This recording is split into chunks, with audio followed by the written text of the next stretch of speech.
Hey everybody, it's KLG24601 here, and I'm back with another episode of Asagao Academy.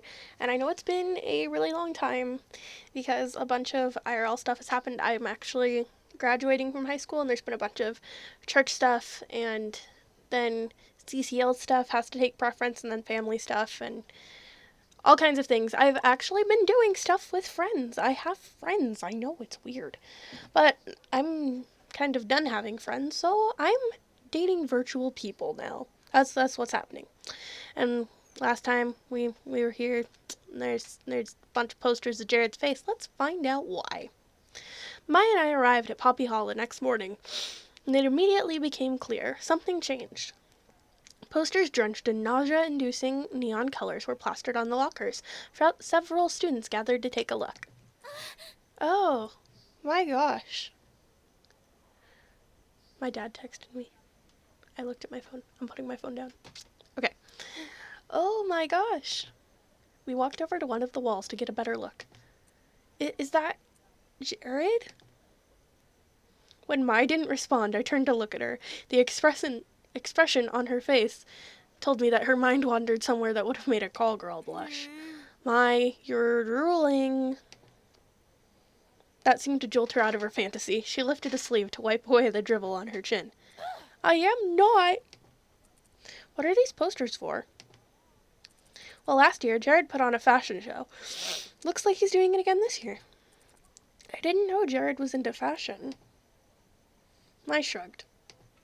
He's not. I waited for some type of clarification.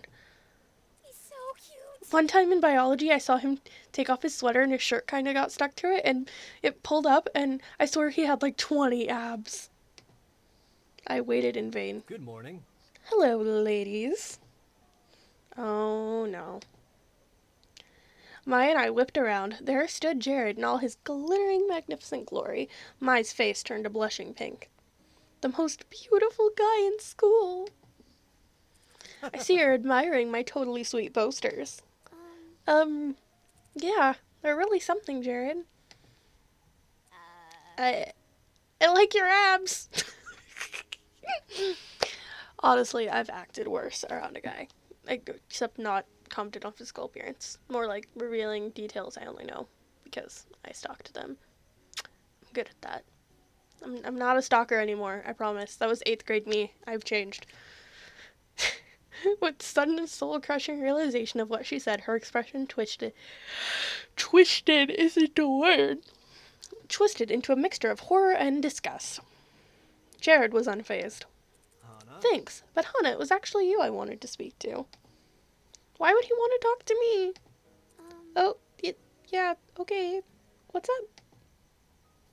Jared looked expectantly at Mai. She didn't move. Realizing she was in trouble, I nudged her with my elbow as subtly as I could. Hey. Mai, would you go get me a soda? I'm really thirsty. Without a word, Mai scuttled away. Jared turned back to me, a cruel glint in his eye. He seemed used to the effect he had on women. Well. I wanted to talk to you about the fashion show. Actually, you're new here and all, so you probably don't know. But every year I like to put on a little fashion show to showcase my modeling skills. What? Wait, what? You know, just to make sure people don't forget what I'm capable of.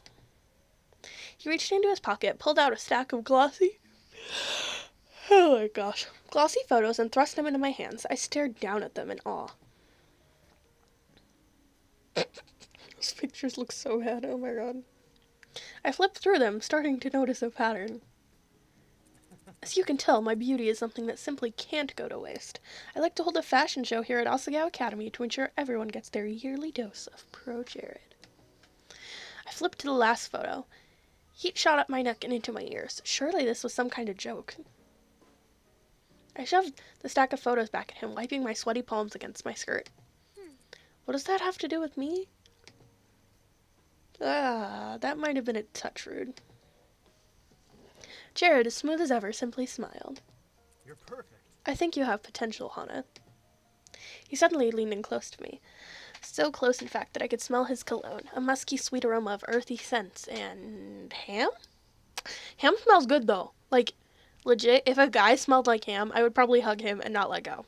So, if you want to woo me, Smell like ham. You gotta have personality, too. Like, just smelling like ham isn't gonna work if you're a total jerk. Hey, that rhymed. Bars. I should not record this late. I'm going insane. Potential for what exactly? Jared shifted, his mouth so close to my ear I could feel its heat. For greatness. He reached into his shirt pocket and retrieved a small slip of paper. With quivering hands, I accepted it. All right. My card. My number's on the bottom. If you're ever interested, I could teach you a thing or two about modeling. I stared down at the card in my hand, feeling that if I looked away, it would disappear. By the time I gathered the courage to face him again, Jared was gone. Feeling quite dizzy, I headed for class, the business card strangled to death in my white-knuckled hand.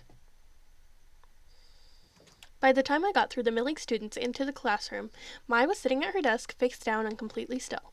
I took my seat and twisted around to poke the dejected Mai-shaped heap. She didn't budge. Hey. Mai. I heard a muffled groan of despair. I'm such a social disaster. No, you're not. I tried to sound comforting, but I was never good at this sort of thing. Mai finally lifted her head from her desk. What's that? She motioned to the business card that was still in my hand. I set it in front of her. Mai appraised it for a long minute with a blank face, as if I set a rare artifact in front of her that she didn't actually believe was real. Then her eyebrows pulled together. He gave you his number? Well, yeah, sort of. I mean, not really. He said I should call him if I want him to teach me how to model like him. It was embarrassing to even say, and the world felt words, not worlds, felt awkward in my mouth. The moment I said them out loud, I wished I could grab them back and swallow them. I expected Maya to give me a once-over before making an off-the-cuff comment about how I wasn't nearly pretty enough to be a model. But she didn't. Yeah. He, totally wants to get with you. Her tone was so matter-of-fact, I gaped. What? But what? No, he doesn't. Why would you say that? Bingo. Okay, Hannah.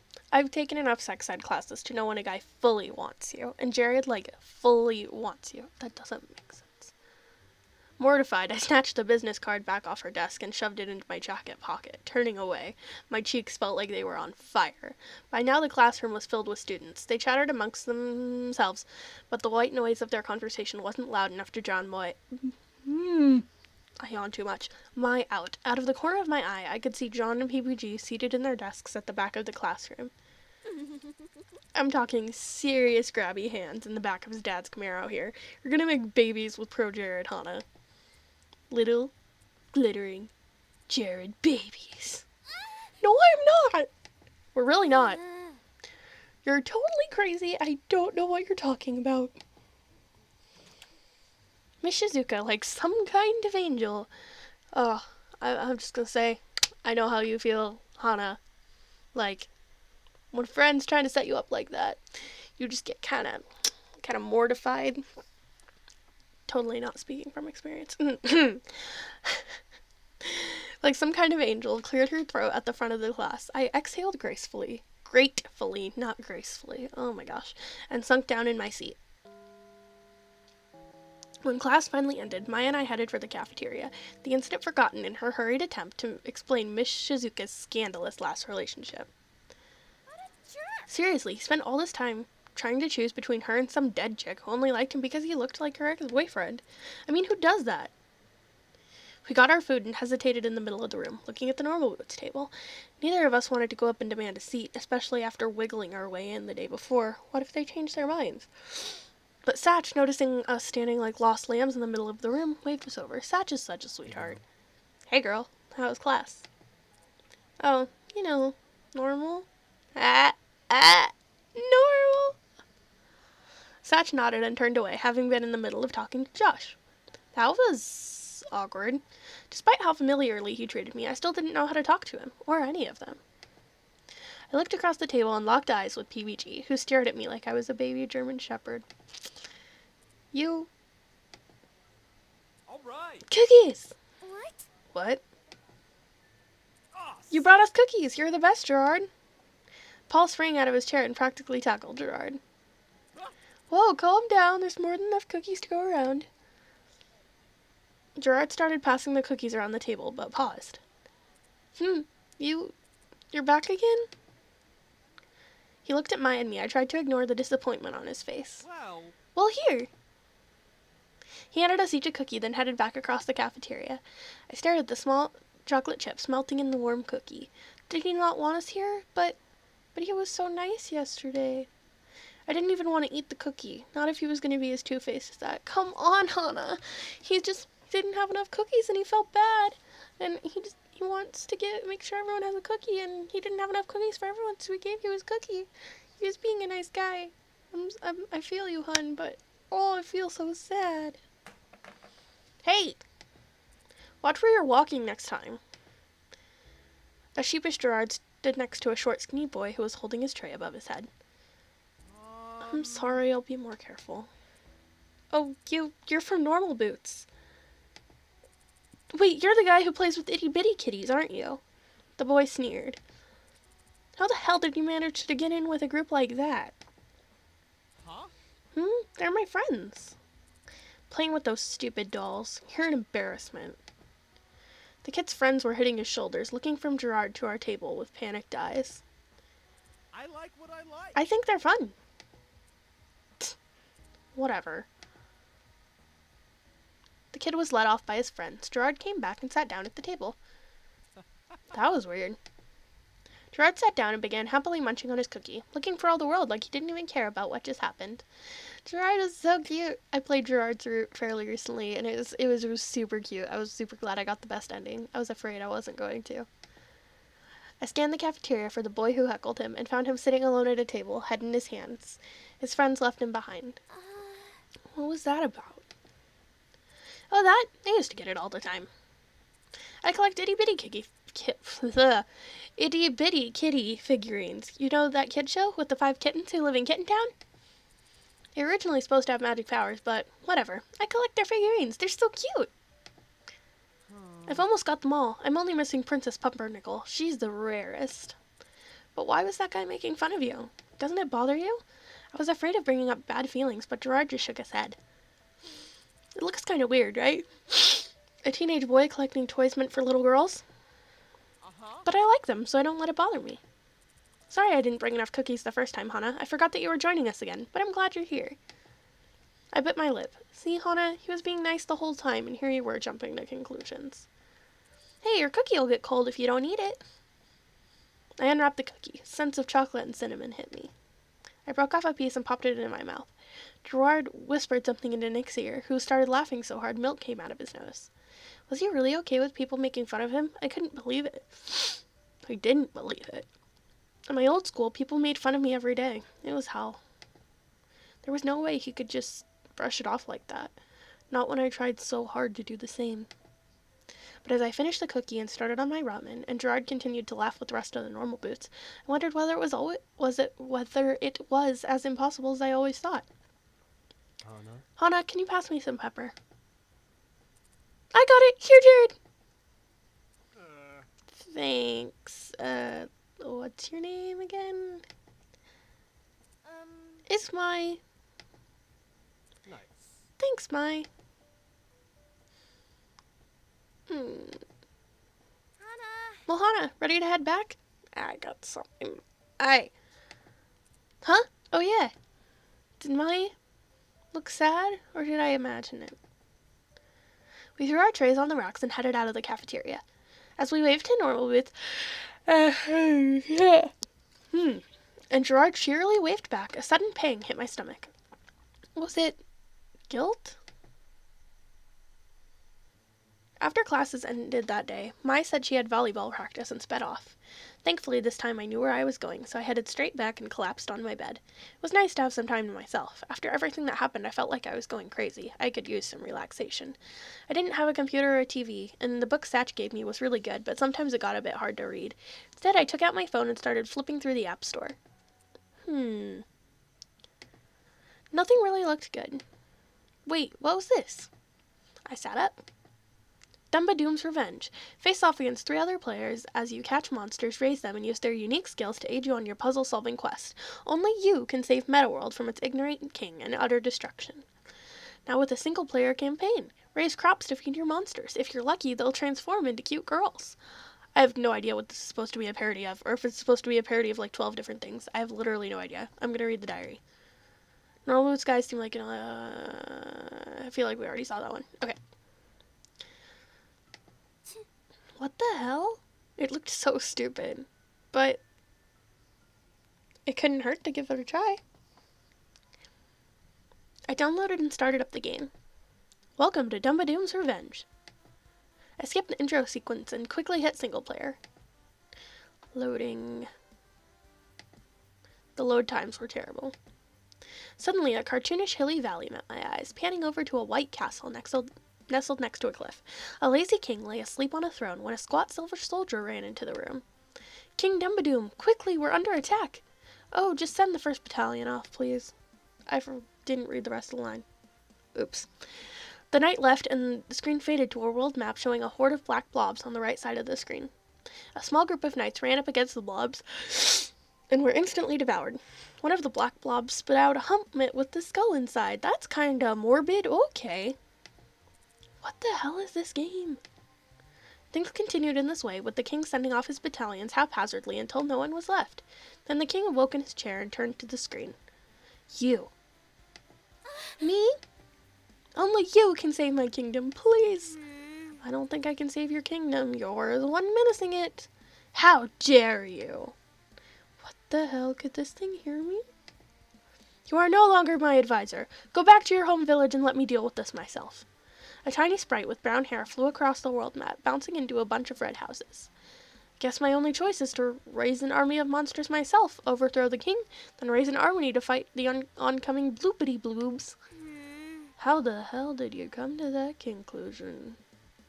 I don't usually curse, but I'm gonna read the things as they are worded, because it would be stupid not to.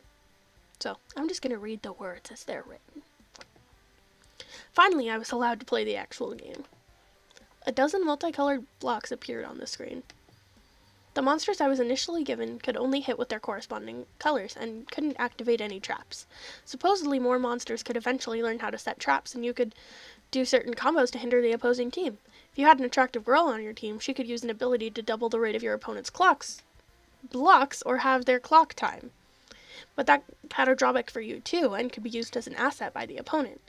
Not to mention that certain color combinations between girls and monsters activated unique secret abilities that could also evolve your monsters and feed them things. How the heck am I supposed to remember all this? I failed the first few times, but quickly got the hang of it. It was just about being adaptable and maintaining a flexible strategy after all. My eyes started to hurt, and I looked at the time. 8 o'clock? It had been 4 hours? I had reading to do. I do too. Oops. I grabbed my textbook, flicked my radio on, and began to read. There have been many tales of time when the moon has fallen on other planets, the most popular of these being the myth of Termina. However, these myths have never been proven to be more than a hallucination. My eyes blurred over my astronomy textbook, and I yawned.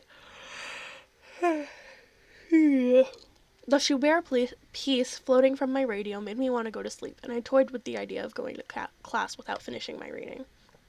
Who cared how many times the moon was supposed to fall, especially when time travel was involved? Hana! Mai burst in through the door, flung herself across the room, and grabbed my radio. Hey, where have you been? What are you doing?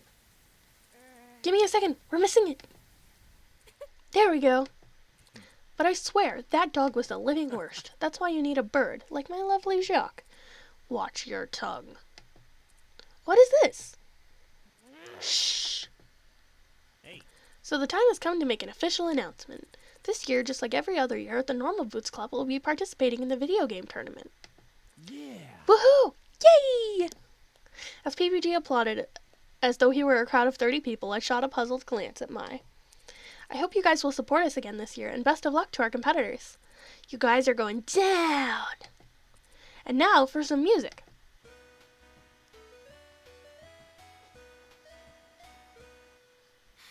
I turned down the radio inside. I really hope I'm actually recording the game audio right now. Feeling like I might not be. Then my dancing would just look really stupid. It probably looks stupid anyway. Okay. I turned down the radio inside. Okay, what did you want? What was that? PB&J. It's PB&G and John's radio show. They have a radio show? What do they do on it? Oh, you know, they talk and stuff and play music sometimes. Everyone in school listens to it. I'm so glad you brought your radio. I forgot mine at home. And a video game tournament? Yeah, didn't you hear them talking about it the other day? No. Come to think of it, I hadn't paid much attention to their conversations. I was too busy worrying about myself. Gosh. Every year they have a game tournament down at the Higginbottom Mall. Lots of people come to compete, but everyone knows the real fight is between the Normal Boots Club and the Hidden Block Club. Is that what they do? Video game tournaments? Yeah, that's why nobody's ever joined them since their inception. Well, I guess partly they're a group of friends who just happen to make a club together, but also, unless you're really talented, you just drag them down. Ouch. Not all of them are so harsh, but some of them, well... I glanced away, but I felt like I knew who she was talking about. Shane. That's too bad. The conversation I had before with Jimmy and Caddy came to my mind. Had they really thought I was joining in the Normal Boots Club? There was no way. I hadn't played a video game since I was a kid. My father gave me a 4DS when I left home, but... The night before I left home for Asagao, my dad came to visit me in my room. I had packed the few things I owned into a briefcase in a single cardboard box, sent to be shipped with the train. I sat and stared at the box, somewhat bitter. I barely even needed it. I didn't own much. Hana? Yeah, Dad? My father stood in front of me, a weary smile on his face. Even though he tried to hide it, I could see by the deep wrinkles around his eyes and forehead that he was tired, sad. The past few years had taken their toll on him, and I hadn't eased things. You'll be leaving tomorrow. Yeah. A heavy silence hung between us, filling my childhood bedroom like styrofoam. Are you excited? Yeah. Yeah, I am. He nodded and glanced around my room, at the pale blue walls, the broken clock above my old desk, the scuff marks around the door frame from where I ran into it as a kid. I lived in this house almost my whole life, ever since moving after kindergarten. It was everything I knew, but now it was too much for me. The decision to transfer to Asagao didn't come lightly. First, it was a prestigious institution with a highly prized reputation. Only the best of the best, touting either great grades, impressive talent, or lots of money, could get in.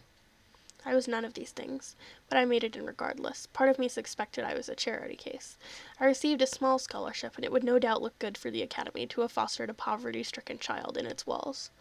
And despite the fact that my father couldn't afford it, even with the scholarship, he guaranteed he'd support me if I went. I looked again at the wrinkles in his face, at his sagging shoulders. He pressed his hands against his body to hide the way they shook. All for me. He'd be all alone. I'm glad you're going. I think this will be good for you. Yeah. I wished I could say something else, but nothing came. Well, honey, just in case you get homesick, I brought a present for you. A present? From his pocket, my dad produced a shining pink Nintendo 4DS and placed it into my hands. For you. But... why? How? Dad, this costs so much. You're already killing yourself to let me go. Why would you? Tears spilled from my eyes as my dad smiled. Nothing is too good for you, my dear Hana. His voice was trembling. You're my pride and joy. You deserve so much better than you've gotten from me. Dad. Go to Asagao. Have fun. Make a lot of friends. And when you get homesick, you play with that. I'll make do. I stood up and hugged him, burying my face in his scratchy sweater and oatmeal smell. I'll miss you. I'll miss you, my little Hana. But the thing is, he forgot to give me a cartridge to play with. Now I glanced at the machine, hidden behind my desk lamp. Maya watched me carefully. Well, you never know what could happen. What? What do you mean? Maya giggled. Nothing at all. But I just got back, so I've got work to do. Work! Right. PB and I still had that project due, and we hadn't met to discuss it at all. He said he had it under control, but I should probably make a backup plan just in case. It wasn't that I didn't trust him, it was just that, okay, I didn't trust him. Sighing, I worked a kink out of my shoulder. It looked like it would be a long night. Oh, there's a middle of the night thing. I was gonna stop the episode, but this part's too good. Ugh, what was that noise? Stop it, please. Okay, I'm coming. Who on earth would do this so early? So early in the morning, in fact, that it wasn't even light out. I quietly padded over to the door. Mai shifted in her bed. What? It's about time. Who? Oh, honey. She pushed past me and swept into the room, flipping on the light switch. Paul and Nick followed after him. Hana, I feel just terrible for ruining your uniform. Sincerely, we owe you an apology and a clean uniform. I'm not so good at that kind of thing, so I brought a friend to help. Josh opened my drawer and tossed out clothes left and right. Oh my god, stop! That's my underwear! What is wrong with you? I ran to him and grabbed his arm, trying to pull him away. These panties are so cute! They're perfect for you. Get away from there! Where's your uniform? I ducked below Josh and pulled open a drawer, pulling out the sticky fabric. Here, take it. I threw it at Josh's face, but he caught it with ease. This is no problem. I promise I'll have this cleaned in no time. Girls. He snapped. Oh, I snapped before I even said that. Oh, good job, me. Follow me. Paul, Nick, and Josh swept from my room, but they didn't head towards the hall exit. Instead, they turned left, heading deeper into the dormitory. I didn't have a good feeling about this. I stepped into my slippers and ran into the hallway, just in time to see the door to the girls' bathroom close. Oh, no. Dad, what are you doing in here? I sprinted to the bathroom door, but before I could get there, Paul and Nick slammed into the wall across from the door. Men like you are the worst. Whoa! Whoa, no, this was all a misunderstanding, please. I'm sure it was. No, Mimi, it really was. Wait a second, where's the other, person who was with them? She's doing something with a uniform in the sink. Mimi tossed her head with a sniff and headed back into the bathroom. She actually thinks Josh is a girl? She wouldn't be the first. Josh himself believes he's a girl. That wig is magical. Well, stay out of the girls' bathroom. It's not exactly going to help your platform if word gets around that you're a pervert. A shadow fell over Paul's face. I sighed. Don't worry, I'll talk to Mimi. Go back to the boys' dorm. All right. Thank you so much, Hana. Yeah. I watched them scamper away, then headed into the bathroom. Hey, Joshua... Lena? You and I should probably get going. I rounded the corner and found him doing Mimi's hair. In a second, Hana, I've just got to finish this. Hana, have you met Joshua Lena? She's so good with hair. And look, she even got the stain out of this shirt. Mimi held up my uniform. Really? Really? Thank goodness. Thank you so much. It's no problem, honey. I guess I'll let you finish, Mimi. You won't tell anyone about Paul and Nick coming into the bathroom, will you? Why wouldn't I? Well, as class representatives, they were just trying to help Joshualina get her bearings, and they were showing her where the bathroom was. I should have been the one to show her, but I was asleep, and they didn't want to wake me up. Oh, well, I guess it's fine, then. Thank you. I stood staring at them, unsure of what to do next. Do you mind? I need to concentrate to finish this. Oh, I'm sorry. I went back to my room. Life at Asagao never got easier, did it? Maya was still asleep when I got back. There was no way I was going back to bed, so I changed my uniform, grabbed my bag, and went to class early. Okay, we're gonna stop here for this episode. Beginning day 5. Let's take a quick peek in the journal. A model? Me? Jared must be out of his mind. He seems to think I'm pretty or something, but that's just not true. And I'm definitely not of a high enough caliber to be a model. I'm not tall, and my chest is flat, and thinking about this is just making me miserable.